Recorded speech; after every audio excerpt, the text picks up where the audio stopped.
आज चाहिँ टक्क चिकन अनि फेरि लच्छा पराठा बनाउने हो।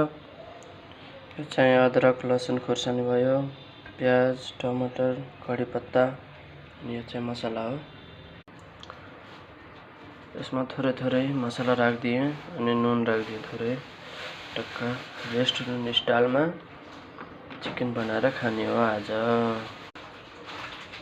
टक्क अब आटा लगाउँछु, लच्छा पराठा बनाउने आज मस्तले आटा लगाएर। आटा चाहिँ अब तयार भयो, लगाएर यसलाई चाहिँ कभर गरेर राख्छु। अब चाहिँ टक्क अदरकलाई चाहिँ लच्छा हालिदिन्छु। अदरक खुर्सानी अनि लसुनलाई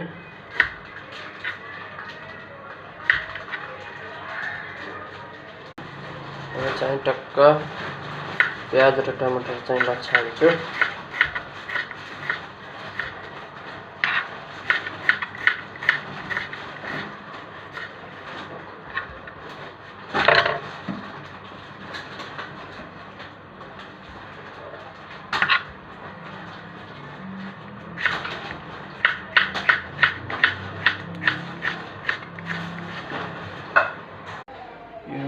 अदरक लसुन खुर्सानी रेडी भयो अनि टमाटर प्याज यो चाहिँ कडी पत्ता हो।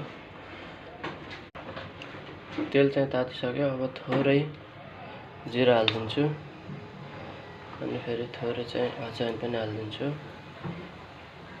टक्क। अनि फेरि यो कडी पत्ता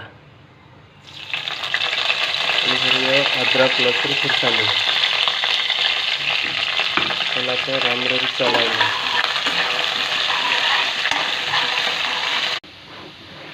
टक्क यो भइसकेपछि चाहिँ ठक्क प्याज राखिदिनु।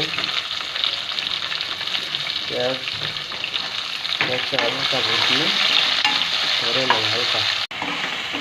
यो प्याज टमाटरको ग्रेभी चाहिँ तयार भइसक्यो। अनि यो मासु पनि यसमा राखिदिनु टक्क अनि मिक्स गर्नु होला।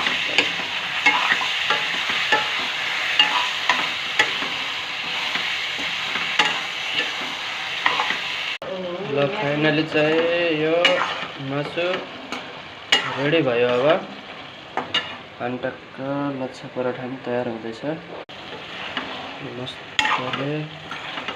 नानी लिएर मैले आज लच्छा पराठा र मासु खाने हो। टक्क लाग्छ, यो चाहिँ खाना भयो है।